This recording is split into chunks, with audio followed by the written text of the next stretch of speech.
गंगा थी, एक जमुना थी। दोनों बहनें एक साहूकार के खेत में से जा रही थी। जमुना ने 12 दाने जौ के खेत में से तोड़ लिए। गंगा बोली, बहन ये तो तेरी चोरी हो गई, तुझे तो पाप लग गया। जमुना बोली कि अब ये कैसे उतरेगा। गंगा बोली कि 12 बरस साहूकार के नौकरी करने से उतरेगा। जमुना साहूकार के यहाँ गई, बोली मुझे नौकर रख लो, 4 काम छोड़ मैं तुम्हारे सारे काम कर दूंगी। एक दो जूठे बर्तन नहीं दो, झाड़ू नहीं लगाऊं, सेज नहीं बिछाऊं और दिया नहीं चाहूं। साहूकारों से नौकर रख ले। 12 वर्ष बाद उनका मेला आया। साहूकारनी मेले में जाने लगे। जमुना ने उन्हें एक सोने का टका दिया। बोली कि वहाँ मेरी बहन गंगा है, उसको ये टका दे देना, कह देना जमुना ने भेजा है। तो वे हाथ पसार कर गोरी गोरी पहियों से हरिहरी चूड़िया से पहन लेगी।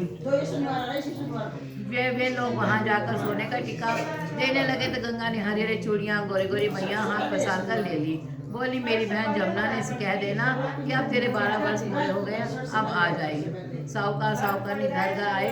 जमुना से बोली कि तेरी बहन बोली तेरे 12 वर्ष का पूरा हो गया, अब तो आ जा। ये सुनते ही जमुना सहस्त्रधारा होकर बहने लगी। साहूकारनी को जब ये पता चला कि जमुना माता हमारे सारे काम करती थी, मुँह हाथ मोदे माथे पड़ गई। वो सोचने लगे कि अब हमारा पाप कैसे उतरेगा।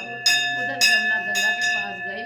गंगा ने पूछा कि तू साहूकारनी को देर बना कर आई है या नहीं। जमुना बोली मैंने तो कुछ भी नहीं कहा। गंगा बोली कि उनको धीरज बना कर आ, नहीं तो उनको संतोष कैसे होगा।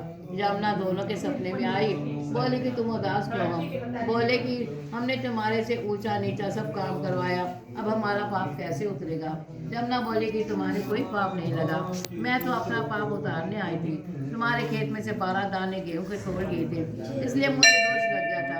तुम्हारे 12 साल काम उतर करने से उतरा है। तुम उठो, तुम्हारे कोई दोष नहीं लगा। तुम्हारे खूब धन लक्ष्मी हो जाएगी और तुम्हारी मुक्ति हो जाएगी। हे गंगा माता, जैसे मुक्ति साहूकार को दी वैसे सबको देना, हमें भी और हमारे सारे परिवार को। वो गंगा मैया की जय।